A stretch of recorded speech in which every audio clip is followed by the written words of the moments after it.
Armstrong, which is a nice way to start Monday.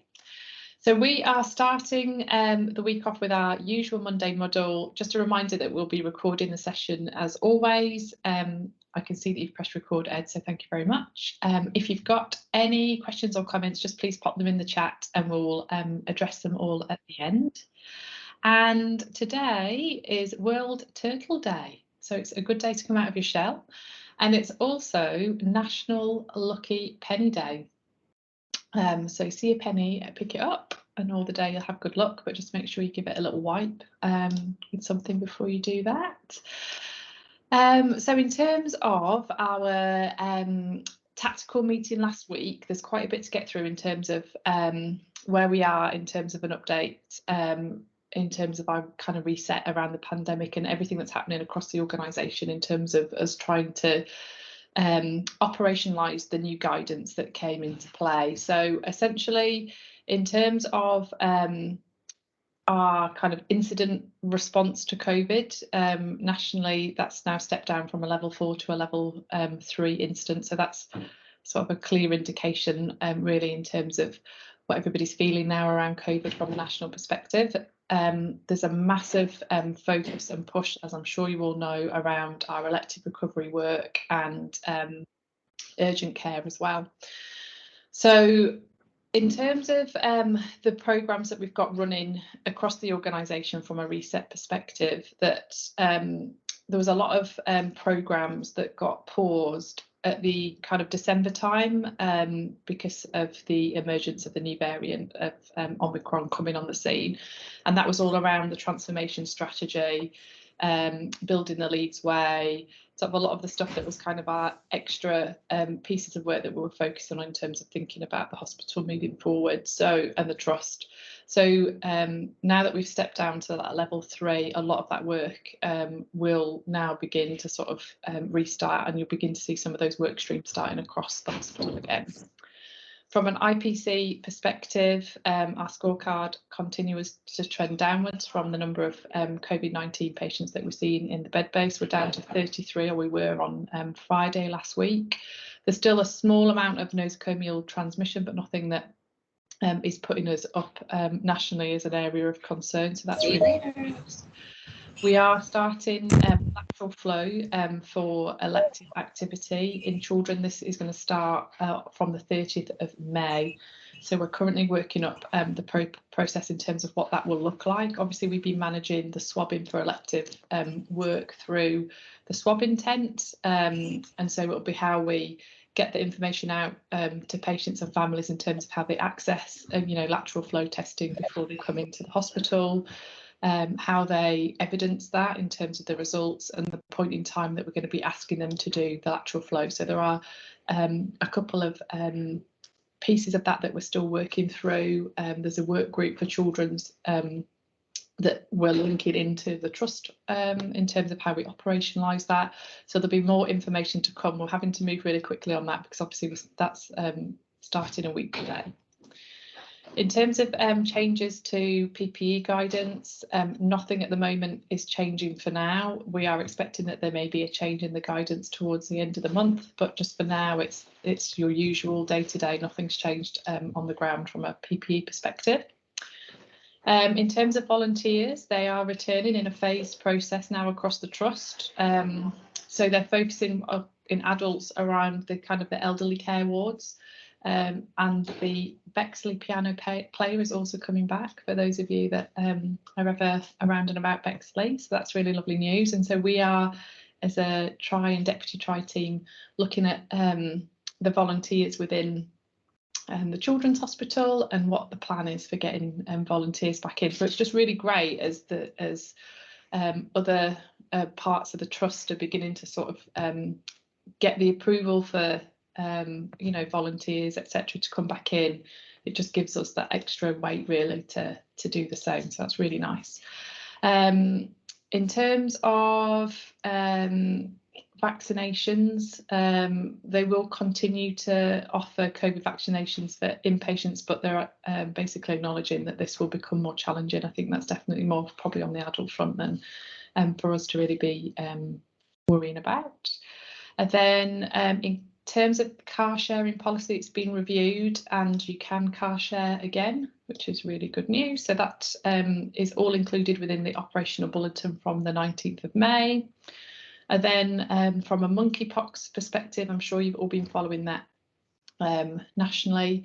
We are expecting to see cases in Leeds, and all of the incident and emergency response plans will be in place for that. They are in place for that. So we just need to ensure that we've got a supportive approach for any staff and patients who may be in any of the affected groups. There's a national meeting at 5 o'clock tonight for children's hospitals that either myself or Colin will attend, so more to come on the monkeypox. And then there was an update around the new EDANs. So a lot of work has gone in, as you know, to sort of improving the EDAN process, and one of the major benefits that they wanted to highlight was that several people can work on the EDAN concurrently, so that it's really patient focused and all the pharmacy tasks can be completed without waiting for the clinical elements to be completed. So that's great. It's had really positive feedback so far. So that was everything from tactical. So I'm sorry, that was a bit of a whistle stop tour through. Colin, I started us off. I hope you don't mind. So shall I go on to discuss bronze? Are you happy with that, Colin? Yeah. So at bronze, I think you might remember from last week we shared that we were going to begin to put through some of the SOPs around how we want to operationalise the new guidance around COVID. So we talked about two things: visiting at the Children's Hospital and beds back into areas where we'd lost beds to social distancing. So they were the first two to go forward to operational IPC on Friday. So we've got 5 beds that can go back in that meet the 1 metre plus threshold, and that's on wards 41 and 42 across those 2 ward areas. So that'll be putting 5 beds back in for surgery that were lost, and that got the green light. So Sarah Fletcher, who is the matron, and Joe Haig are just currently looking at that in terms of when we begin to put those beds back in and what the impact will then be in terms of our activity. But obviously really good news that we've got some additional beds to get some more work done, which is what it's all about. And then the visiting policy that went forward was that to mirror that's within neonates at the moment. So that's 2 primary caregivers, so mum, dad, mum, dad, dad. So 2 of the primary caregivers that the child lives with, and then siblings are allowed back in, which is really great news, and an additional 2 visitors per day. So those 2 visitors can change each day, but whoever are the 2 additional visitors that are named for that day, you can't stretch beyond that. So that could be grandparents or an aunt or an uncle or cousins, whoever that is. So that's been signed off, and we'll be sending out some more guidance around that today, which is really fantastic news. We've talked about the lateral flow move as of the 30th of May in terms of our elective work. The other things that we're looking at is around parental swabbing and the swabbing regime for inpatients. We're also looking at staff sort of break and rest areas in terms of social distancing. Trying to think of the other things on the list, but we've got sort of a big list, and we're just basically taking sort of 2 or 3 at a time as quickly as we can kind of agree and get them written and get them to operational IPC. So they were the first 2 out of the blocks last week. So that's more to come next week. And then in terms of our operational pressures, so we've been quite pressured through ward L30 at the moment. We've got a young person awaiting a tier 4 bed. That's been really challenging, a tier 4 CAMS bed. So we've been supported over the weekend with an RMN from Leeds and York Partnership Trust and a mental health trained CSW. So that has had a real impact. So that will continue until that tier 4 bed is found. CAT has also been extremely busy. I'm sure you're all aware of that, but we've been seeing huge attendances through CAT. So just some recognition for the staff on the front line there, and also that we're recognising that we are holding a lot of inpatients within CAT, which is blocking up our flow through there. So we're working as fast as we can to try and get patients out of CAT and placed. Kids A&E is also experiencing really high attendances as well, just really unprecedented for May. And again, how we sort of get patients out of A&E so they don't breach 12 hours down there is also really key. Quick care has been still busy in quick care, although Joe Lumsden has told me that today's looking a little bit better, so I'll touch some wood and hope that it stays like that and that we're starting to turn the corner to get a bit of downtime there. And then just to touch on really regionally, everybody's red and over capacity. We feed into a daily dashboard in terms of what our capacity is like, and everywhere else is red. So I think we just have to recognise that although it is unseasonably busy, everybody else seems to be in the same situation, but that doesn't help us in terms of trying to get those repats back and out. We are experiencing some delays there. So that's our operational pressures. Did you want to do finance, Colin? I definitely will do, and give your voice a rest.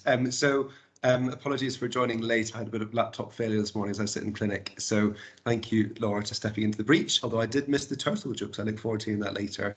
But our financial position, I'm pleased to say, is green at the moment. That is because of all your great work around waste reduction, around sort of pathway efficiencies, around the little bits which we might hear about later around recycling, but anything that anyone's doing is making a big difference. And that's also set around the fact that we are actually increasing our activity as well. So we're actually up to delivering 98% of our expected activity. So actually, as we do that delivery of activity, we obviously spend money in doing it, but we're managing to do that still within our financial budget and target. So good news at the moment, but please be aware of the fact that that please don't take your foot off the gas, essentially, and keep on it. And with being in a green position, it does allow us to do lots of different stuff, and the ability within our children's hospital to look at different initiatives and other opportunities, which Laura will come on to in a bit. But I think it is Hannah now talking about a waste reduction position regarding bins. So Hannah, if you are there, you are. If you could update us, that would be brilliant. Good morning. So my name is Hannah Shaw, one of the neonatal consultants. I'm standing in for Liz Smith this week for the waste reduction slot to talk a little bit about saving money and also saving the planet by being better at using our bins. And this is hardly the most exciting thing in the world, but as my team will tell you, I get unnecessarily excited about it. So fascinating fact number one, I think it's all very pertinent on World Turtle Day as well. Did you know that our domestic waste costs £95 per tonne to get rid of, compared to our cytotoxic waste that costs £925 per tonne? Our offensive waste costs £181 per tonne, and the infectious waste costs £380 per tonne. So it's just really a plea to say, if you have any thoughts about waste segregation in your areas, it really does make a massive, massive difference from a cost perspective. The vast majority of the truss waste is now recycled or it's turned into waste for energy, which is fantastic. But we could save even more money by putting the right waste in the right bins. I'll put some names in the chat for the right sort of contacts to enable you to maybe have walk around your areas to make sure that you have got the right bin in the right place and other exciting things like that. Other things we've leapt on the neonatal unit are getting some dry mixed recycling in all of our staff areas. And again, these are just massive great cardboard boxes that sit in our staff rooms on all of our wards. Again, just encouraging everybody to recycle, because we all recycle at home, and that's just how life is in 2022. And I know a lot of our team are frustrated that we don't do more recycling in the clinical area. But our first step really is a dry mixed recycling in the staff room. For one or two very specialist areas, you can also get metal recycling bins. So for things like all of our central line insertion kits that come with a lot of forceps and scissors and things like that, we're now recycling all of those instruments. So it is a bit niche. I know theatres are doing quite a lot of work around it, but it may be something that other clinical areas could get on board with as well. And again, I'll put some more contact numbers in the chat. So this is really just the start of our sustainability journey within the CSU. We're hoping to get a little steering group together to bring together a load of little projects that we already know are happening in different areas to give us a bit of direction. I think to start with, we need to focus on stuff that's not going to cost us anything. So recycling doesn't cost us anything. Being clever about our waste doesn't cost us anything. Turning off light switches, turning off your computers, not leaving them on standby doesn't cost us anything, but will save the trust an absolute fortune with fuel prices being as they are in particular at the moment. Never mind saving Boris the turtle and slowing down global warming. So I'll put some contact details in the chat, and I look forward to everybody's enthusiasm to join us on our sustainability journey. Thank you very much. Oh, thanks, Hannah. What a plug. Fantastic, honestly, that's brilliant. I think we're all probably feeling inspired to do a little bit after hearing that, so thank you.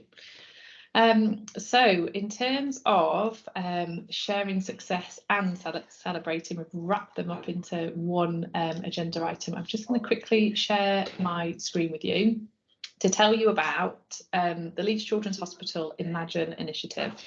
So I'd like you all to imagine our children and young people with the longest waits to access our services, being able to access care and treatment next week, next month. Imagine seeing all of our waiting lists reduce significantly. Imagine more open beds, no delays, better outcomes, better patient experience, and imagine being part of something big. So I'm really excited to share with you the news that we'll be launching our Imagine initiative on the 30th of May, which is next Monday, and it'll be running for 3 months. And we'll be offering enhanced rates of pay that are accessible for the first time to both our full-time staff, but most importantly, our part-time workers as well. So through that, incentivising our nursing workforce in a different way, we are hoping to be able to create an additional 6 crit care beds and HTU beds. We'll have increased staff and bed capacity in our surgical and specialty ward areas, and we'll be able to enable some regular day case and outpatient activity on a weekend. So we're busily at the moment just putting the belts and braces in terms of launching the Imagine initiative roster for nurses to be able to sign up to. We're expecting to be able to release 10 shifts per day and 10 shifts per night across the whole of the Children's Hospital. And we've worked out that if every staff member worked 1 or 2 Imagine shifts, we'd achieve our goals in just 12 weeks. So can you imagine that? So essentially really exciting that we've got the approval to launch those enhanced rates, to get those additional beds in, and to try make a really concerted effort over the next 3 months to make a big difference to children and young people who are either waiting to access our care, who have had multiple cancellations or delays in terms of accessing care and treatment. So all of the funds to support that are coming from the elective recovery fund, which is a national pot of money that we've had an allocation to. So if anybody's got any questions around that, please do reach out to either myself or Donna Webb or Joe Haig or Colin. I'm sure he'll be happy to take some questions too. But we're going for it, and we're hoping that I think we're just at a point now where we have to think about how we're going to do things a bit differently to sort of get ahead and get on top of things. And this is one of the things that we thought that we would try. So wait and see, and hopefully it's a success. Colin, do you want to add anything? Yeah, no, just huge thanks to everyone that's been behind the initiative. It is going to be a real chance, I think, for us to reset the dial around the huge backlog that we've got, and the fact that staff have been working above and beyond for such a long period of time. But this is a potential different way of doing it that I think will help everyone across the whole Children's Hospital. So I'm very grateful for everyone's hard work behind the scenes about making this happen, and we just ask that everyone would sort of enthuse and get on board with it, which I know you all will do. There will be sort of quite tight guidelines around what we can and can't do, both sort of financially but also on caseloads that we try and get through. So if things are out of kilter, there'll be a reason behind it. So please do ask us about that. But thank you, and yeah, we will watch this space as we look to sort of kick that off from next week onwards.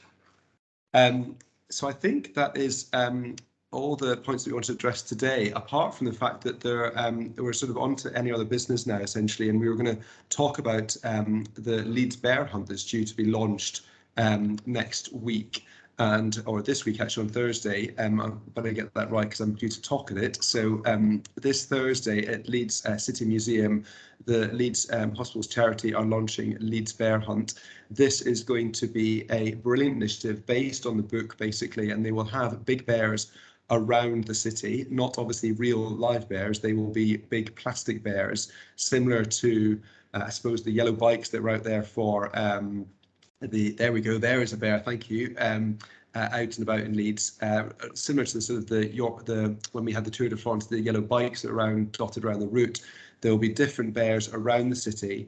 The idea is behind that they will be sponsored and that they will raise money for us to use within the Children's Hospital. So it's a great initiative that, and hopefully will be a great thing for the kids to get involved with, and families that they can go around and visit and see the different bears around and get on board with. So please watch the space regarding it, and a route I'm sure will pop up at some point in the coming weeks to months, essentially. Now I can see there is a hand up. Oh, and I can see the question was put in there as well. So Jane, I presume that's your question. I thought there was an agenda with the PNA launch. Ed, are you aware of that? Jane, I am really sorry. That's slipped off the agenda this morning, and that's my fault.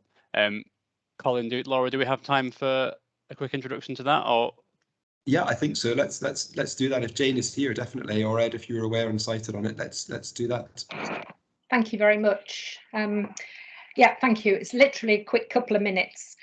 So thank you for allowing me to join the meeting. I'm just here today to remind you about the launch of the professional nurse advocate role, and that's happening in the Children's Hospital all this week. So we're going to be coming round between 11 and 1 o'clock, delivering some nice goodies for you and just making sure that you know about the role of the professional nurse advocate and restorative clinical supervision.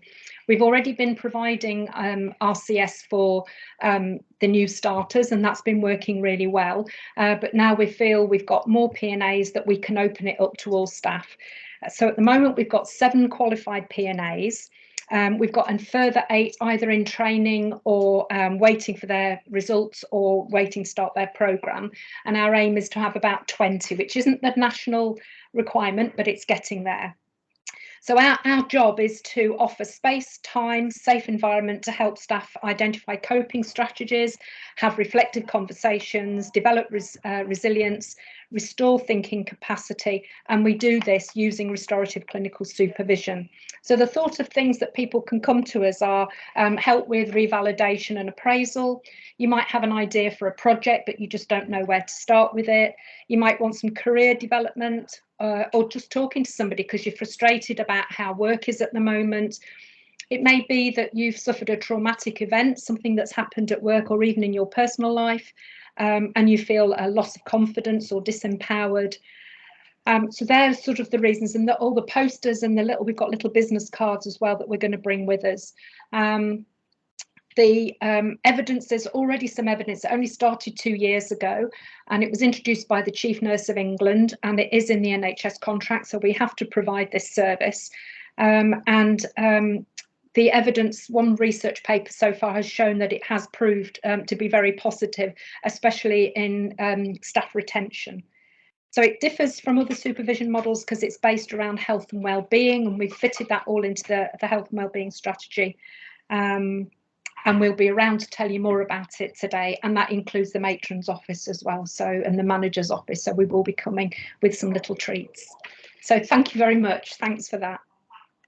Jane, thank you, and thank you for succinctly highlighting this great bit of work. And I'm so glad I said yes, because it's this week, so we need to big this up. So it sounds great. So Yeah. Thank you. We'll be out in an hour. Indeed, amazing. So we look forward to seeing you out and about. And obviously, if any further questions or anything that you want to highlight to Laura, myself, and the rest of the Tri and Deputy Tri team, then please don't hesitate to get in touch with us. And we great thanks for all your hard work at this time, and exciting to think of the imaginative just around the corner as well. So huge thanks for all that's working hard, and I will see you all next week, guys. Bye bye. Thanks everyone. Bye.